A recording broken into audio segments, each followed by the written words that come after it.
እስኪ ልጠይቃችሁ በህይወታችሁ ትንሽ ብላችሁ የናቃችሁት አንድ የደግነት ስራ ህይወታችሁን ሊቀይር እንደሚችል አስባችሁ ታውቃላችሁ? ዛሬ በልዩ ልዩ ፈተና ውስጥ ሆናችሁ የእግዚአብሔር ቃል ኪዳን መቼ ነው በህይወቴ የሚፈጸመው ብላችሁ ስንቶቻችሁ በውስጣችሁ ትጠይቃላችሁ? የዘገየ የሚመስለው የህይወታችሁ ጥያቄ መልስ ምናልባትም ዛሬ ለምታደርጉት አንዲት ቅንነት የተተወ ቢሆንስ? ዛሬ ወደ ኋላ በሺዎች የሚቆጠሩ ዓመታትን ተጉዘን የአንድን ታላቅ አባት የውስጥ ጭንቀትና የእግዚአብሔርን አስደናቂ ጣልቃ ገብነት እንመለከታለን። አብርሃም አርጅቷል። ያ በተአምር የተገኘው የተስፋው ልጅ ይስሐቅ ደግሞ አድጓል። አሁን ደግሞ እግዚአብሔር ለአዳም ከልጅ ልጅ ተወልጄ አድንሃለሁ ብሎ የገባውን ቃል የሚፈጽምበትን የይስሐቅና የርብቃ ታላቅ የጋብቻ ህይወት የተጀመረበትን አስደናቂ ታሪክ እንመለከታለን። እስከ መጨረሻው አብራችሁኝ ብትቆዩ ያቺ አንዲት የእንስራ ውሃና የውሃ ጉድጓድ አጠገብ የተደረገች ጸሎት እንዴት የሺህ ዓመታት የቃል ኪዳን ማህተም እንደሆነች ትመለከታላችሁ። ይህ የይስሐቅና የርብቃ አስደናቂ ጉዞ ነው። ይህ ይባቤ ነው። በዚህ መንፈሳዊ ጉባኤ የቤተ ክርስቲያንን ጥልቅ ሚስጥር፣ የታሪክ ድርሳናትንና ለህይወታችን የሚጠቅሙ መንፈሳዊ ቁም ነገሮችን በጥልቀት የምንማማርበት መድረክ ነው። በስመ አብ ወወልድ ወመንፈስ ቅዱስ አሐዱ አምላክ አሜን። ይስሐቅ በሰውኛ ስሌት ሊወለድ የማይችል ነገር ግን በእግዚአብሔር ቃል ኪዳን የተገኘ የተአምር ልጅ ነው። አባቱ አብርሃምና እናቱ ሳራ በስተርጅና ዘመናቸው ተስፋ በቆረጡበት ጊዜ የተሰጣቸው የህይወታቸው ብርሃን ነው። ለዓመታት አብርሃም ከአምላኩ የተሰጠውን የተስፋውን ቃል ሲጠብቅ ቆይቷል። የእግዚአብሔር ሰዓት ሲደርስ የደረቀው ማህፀንም ሆነ የጨለመው ህይወት ብርሃን ማፍራቱ እንደማይቀር ይስሐቅም ተወለደ። ይስሐቅ በአካልም ሆነ በአእምሮ እያደገ መጣ። እርሱም የሰላም የጸሎትና የፍጹም ታዛዥነት መገለጫ ነው። ይህንንም ታዛዥነቱን በተግባር ያሳየው በሞሪያ ተራራ ላይ ነው። አባቱ አብርሃም መስዋዕት አድርጎ ሊያቀርበው ሲወስደው ይስሐቅ በሙሉ ፈቃደኝነትና ፍጹም ዝምታ ራሱን አሳልፎ ሰጥቷል። ይህም ይስሐቅን የታዛዥነት ምሳሌ አድርጎት አልፏል። እርሱ የእግዚአብሔርን ድምጽ የሚሰማና ከፈጣሪው ጋር ጥልቅ ግንኙነት ያለው መንፈሳዊ ሰው አድርጎታል። ዘመናት አለፉ። አብርሃምም አረጀ፣ እድሜውም ገፋ። እናት ሳራም ከዚህ ዓለም በሞት ተለየች። በዚህ ጊዜ አብርሃምን የልጁ ይስሐቅ ነገር ያስጨንቀው ነበር።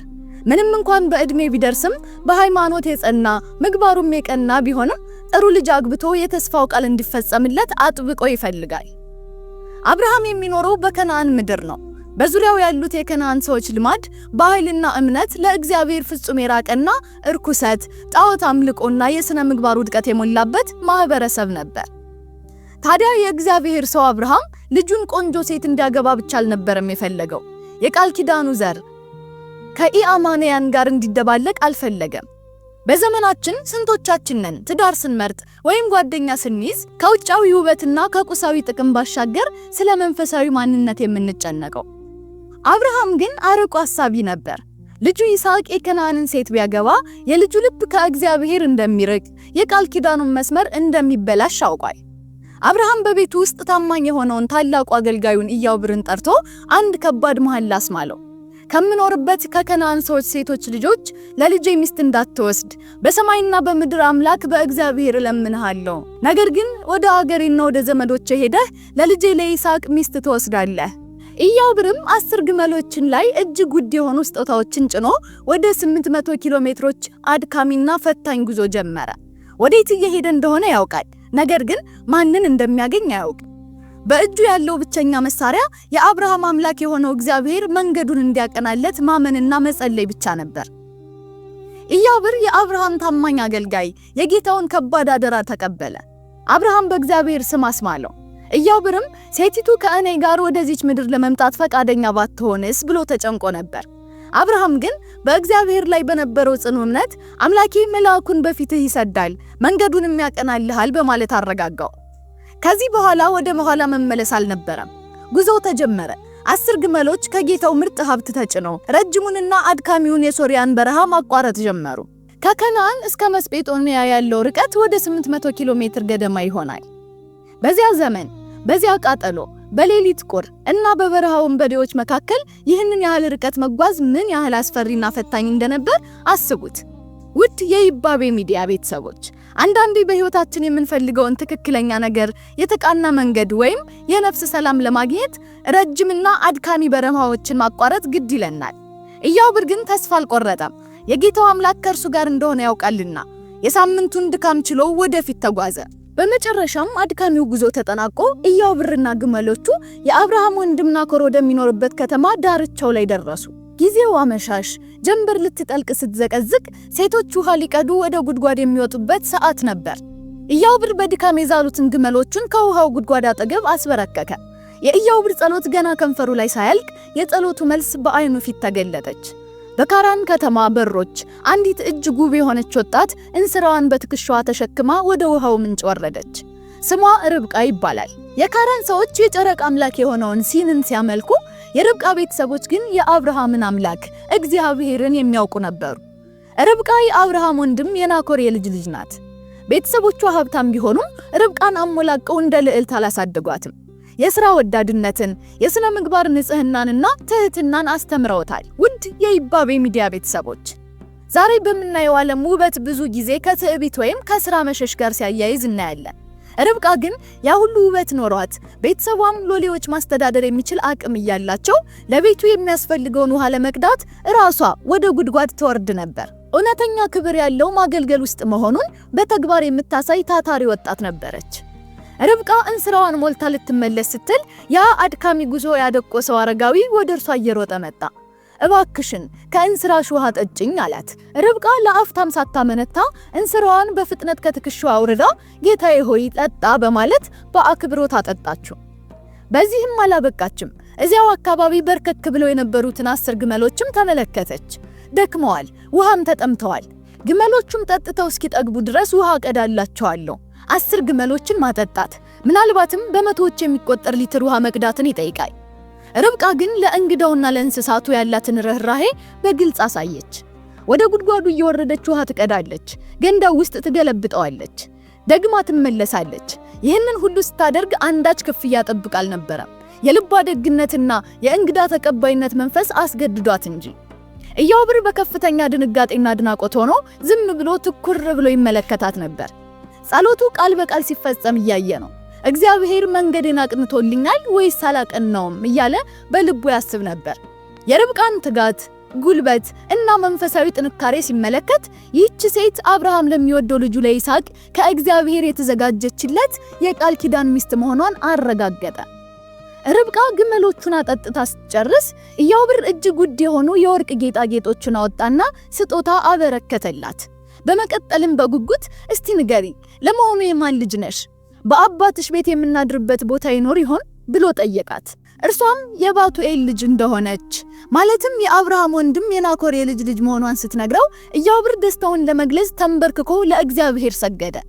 ጌታዬን አብርሃምን ቸርነቱንና እውነቱን ያልነሳው የጌታዬ የአብርሃም አምላክ እግዚአብሔር ይመስገን ብሎ አመሰገነ። እግዚአብሔር ታማኝ ባሪያውን በትክክለኛው መንገድ መርቶት ነበር። ርብቃ ያጋጠማትን አስገራሚ ክስተት ለቤተሰቦቿ ለመንገር እየሮጠች ወደ ቤት ገባች። የርብቃ ወንድም ላባ አረጋዊው ሰው የሰጣትን የወርቅ አምባርና ቀለበት ሲያይ ኢያቡርን በታላቅ ክብር ተቀበለው። የባቱኤል ቤት ለእንግዳው ተከፈተ፣ ከፊቱም ማዕድ ቀረበ። ነገር ግን ኢያቡር የመጣሁበትን ጉዳይ ሳልናገር አልበላም በማለት የቆራጥነት መንፈሱን አሳየ። በዚያች ምሽት ኢያቡር አስደናቂውን የእግዚአብሔርን ሥራ ነገራቸው። ስለ አብርሃም ብልጽግና፣ ስለ ይስሐቅ የተአምር ልደት፣ ስለተገባው ጥብቅ መሐላና በውሃው ጉድጓድ አጠገብ ስላደረገው ጸሎት አንድም ሳያስቀር ተረከላቸው። የርብቃ ፈጣን ምላሽ የጸሎቱ ቀጥተኛ መልስ እንደነበር ሲገልጽላቸው ባቱኤልና ላባ በአድናቆት ተሞልተው እንዲህ አሉ። ይህ ነገር ከእግዚአብሔር ዘንድ ወጥቷል። ክፉም ሆነ መልካም ልንነግርህ አንችልም። እነሆ ርብቃ በፊትህ ናትና ይዘሃት ሂድ። በማግስቱም ኢያቡር ወደ ጌታዬ ልሂድ አሰናብቱኝ ሲል የርብቃ ቤተሰቦች በድንገት መለያየቱ ስለከበዳቸው ቢያንስ 10 ቀን ትቆይ ብለው ለመኑት። በዚህ ጊዜ የሁሉም ሰው ሕይወት የሚቀይር አንድ ውሳኔ ላይ ተደረሰ። ልጅቷን እንጥራትና ከአፏ እንስማ አሉ። ርብቃ ተጠራች። የሕይወቷ ትልቁ ጥያቄ ቀረበላት። ከዚህ ሰው ጋር ትሄጃለሽን? ርብቃም አዎ እሄዳለሁ አለች። ኢያቡርም በግመል የጫነውን ስጦታ ጥሎሽ ሰጥቶ ጉዞውን ጀመረ። ርብቃ ከሞግዚቷ ከዲቦራ ጋር በግመል ላይ ወጣች። የካራን ከተማ ከኋላቸው እየራቀች ሄደች። ከፊታቸው 3 ሳምንታትን የሚፈጅ አሸዋማና ተራራማ የሆነ ረጅም በረሃ ተዘርግቷል። የነጌብ በረሃ ፀሐይ ልትጠልቅ ስትዘቀዝቅ ወርቃማው የብርሃን ጮራ ምድሪቱን አልብሷታል። በዚህ ሰፊ ሜዳ ላይ አንድ ሰው ብቻውን ይራመዳል። ይህ ሰው ይስሐቅ ነበር። ይስሐቅ እናቱ ሳራን በሞት ካጣ 3 ዓመታት ገደማ አልፈውታል። በመጽሐፍ ቅዱስ ታሪክ ውስጥ ይስሐቅን ስንመለከተው ጸጥታን የሚወድና ጥልቅ ሐሳቢ የሆነ መንፈሳዊ ሰው ነበር። ርብቃም ወደኛ ለመምጣት ሜዳውን አቋርጦ የሚመጣው ያው ሰው ማን ነው ስትል ኢያዕብርን ጠየቀችው። አገልጋዩም እርሱ ጌታዬ ነው ብሎ መለሰላት። ይህንን ስትሰማ ከግመሏ ላይ በፍጥነት ወረደች፣ መሸፈኛዋንም ወስዳ ፊቷን ሸፈነች። ይስሐቅና ርብቃ ተገናኙ። ኢያዕብር በመንገድ ላይ የሆነውን እግዚአብሔር እንዴት እንዳቀናለትና የርብቃን በጎ ምግባር አንድም ሳያስቀር ለይስሐቅ ነገረው። ይስሐቅም ርብቃን ይዟት እናቱ ሳራ ትኖርበት ወደ ነበረው ድንኳን አስገባት፣ ሚስቱም ሆነች። መጽሐፍ ቅዱስ ባጭሩ ነገር ግን ጥልቅ በሆነ ቃል እጅግም ወደዳት፣ ይስሐቅም ከእናቱ ሞት ተጽናና ይለናል። ውድ የይባቤ ሚዲያ ተከታዮች እስቲ ያስቡት፣ የርብቃ ወደ ይስሐቅ ሕይወት መምጣት ባዶ የሆነውን የሳራን ድንኳን በድጋሚ በብርሃን ሞላው። ርብቃ ለይስሐቅ ሚስት ብቻ አልነበረችም፣ የቆሰለ ልቡን የጠገነች የፈውስ መድኃኒት፣ የሐዘኑ ማጽናኛ ጭምር ነበረች እንጂ። እውነተኛና በእግዚአብሔር የተቃኘ ትዳር የልብ ስብራትን የሚጠግን፣ ሰላምን የሚያመጣ እና መንፈሳዊ መረጋጋትን የሚሰጥ መሆኑን የይስሐቅና የርብቃ ታሪክ ያረጋግጥልናል። የቃል ኪዳኑን ጉዞ በእነዚህ ሁለት ውብ ነፍሳት አማካኝነት ወደፊት ቀጠለ። የይስሐቅና የርብቃ ሕይወት ሁሌም አልጋ ባልጋ አልነበረም። ውድ የይባቤ ሚዲያ ቤተሰቦች፣ መንፈሳዊ ሰው መሆን ሁሉ ምድራዊ ፈተና አይኖርበትም ማለት አይደለም። በአባቱ በአብርሃም ዘመን ከነበረው ረሃብ ሌላ በከነዓን ምድር ዳግም ጽኑ ረሃብ ተከሰተ። ምድሪቱ ደረቀች፣ ሰማዩም ዝናብ ከለከለ። ይስሐቅም ሚስቱንና ቤተሰቡን ይዞ የፍልስጤም ንጉሥ አቤሜሌክ ወዳለበት ወደ ጌራራ ግዛት ተሰደደ። የሀገሩ ሰዎችም ይስሐቅን የሚስቱን የርብቃን ነገር ጠየቁት። እርሱም እንደ አባቱ እህቴ ናት አላቸው።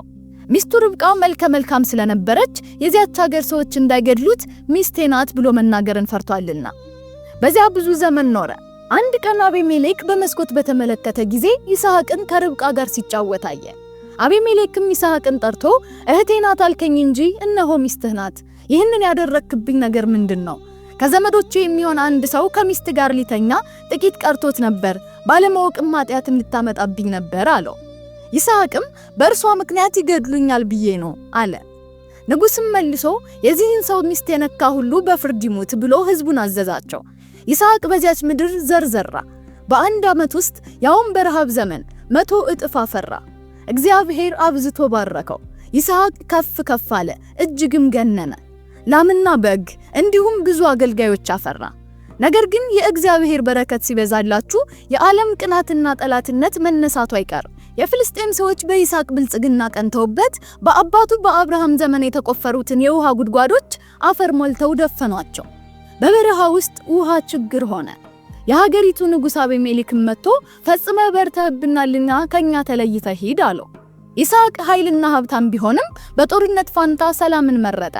ጠቅልሎ ወደ ጌራራ ሸለቆ ወረደ። ይስሐቅ አባቱ የቆፈራቸውንና ፍልስጤማውያን የደፈኗቸውን ጉድጓዶች እንደገና መቆፈር ጀመረ። አገልጋዮቹም ለፉ፣ ደከሙ። በመጨረሻም የሚጣፍጥ የውሃ ምንጭ አገኙ። ነገር ግን የጌራራ እረኞች መጥተው ይህ ውሃ የኛ ነው ብለው ተጣሉ። ይስሐቅ አልተከራከረም። ያችን ጉድጓድ ኤሴቅ ብሎ ሰየማትና ትቷት ሄደ። እንደገና ወደ ሌላ ቦታ ሄዶ ቆፈረ። አሁንም ውሃ ወጣ።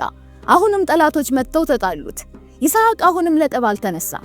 ያችን ጉድጓድ ስትናላትና ትቶ አለፈ። እስቲ አስቡት፣ ለፍቶ ያገኘውን የራሱ የሆነውን ሀብትና ጥረት ሰዎች በግፍ ሲነጥቁት ተስፋ ቆርጦ አልተቀመጠም። ይልቁንም ጉልበቱን ሰብስቦ ወደፊት መጓዙን ቀጠለ። ውድ ክርስቲያኖች፣ ዛሬ ላይ ሆነን በስራችን፣ በትዳራችን ወይም በመንፈሳዊ ሕይወታችን ሰዎች በግፍ የቀሙን የደከምንባቸው ግን ሌሎች የተጠቀሙባቸው ነገሮች ሊኖሩ ይችላሉ። የይስሐቅ ሕይወት የሚያስተምረን ትልቁ ሚስጥር ምንም ቢገፋህ መቆፈርህን አታቁም፣ ምንም ቢከፉብህ መስራትህን አታቁም። በመጨረሻም ይስሐቅ 3ኛ ጉድጓድ ቆፈረ። በዚህ ጊዜ ማንም አልመጣበትም፣ ማንም አልተጣላውም፣ ሰላም ሰፈነ። ይስሐቅም ወደ ሰማይ አቅንቶ በእፎይታ ትንፋሽ ጉድጓዷን ረሆቦት ብሎ ጠራት። ትርጉሙም እግዚአብሔር አሰፋልን በምድርም በዛን ማለት ነው። ከእግዚአብሔር ጋር የተጠጋ ታግሶ የሚያልፍ ሰው በመጨረሻ ፈጣሪ ራሱ ሰላም ወደ ሞላበት ማንም ወደማይነጥቀው ረሆቦት መድረሱ አይቀርም። ይስሐቅና ርብቃ ምንም እንኳን በእግዚአብሔር ፈቃድ ቢገናኙም ትዳራቸው ወዲያውኑ በልጅ አልተባረከም ነበር። ለ20 ዓመታት የርብቃ ማህፀን ዝግ ነበር። ሆኖም ይስሐቅ ልጅን ፍለጋ ወደ ሌላ ሴት ሊመለከት አልወደደም። ይልቁንም ወደ አምላኩ ጸለየ። እግዚአብሔርም ጸሎቱን ሰምቶ ርብቃ መንታ ልጆችን ጸነሰች። ከዚህም በኋላ ይስሐቅ 2 ልጆችን ማለትም ኤሳውንና ያዕቆብን ወለደ። ይስሐቅም ኤሳውን ጽኑ ኃይለኛ ስለሆነ ይወደዋል። ይስሐቅም አርጅቶ ዓይኖቹ ፈዘው የማያይ ከሆነ በኋላ እንዲህ ሆነ። ታላቁ ልጁ ኤሳውን ጠርቶ እነሆ አረጀው፣ የምሞትበትን ቀን አላውቅም። ማደኛ መሳሪያህን የፍላጻ መንደፊያህን ይዘህ ወደ በረሃ ውጣ፣ ሳልሞት ነፍሴ እንድትመርቅህ እበላ ዘንድ እንደምወደው አድርገህ አምጣልኝ አለው።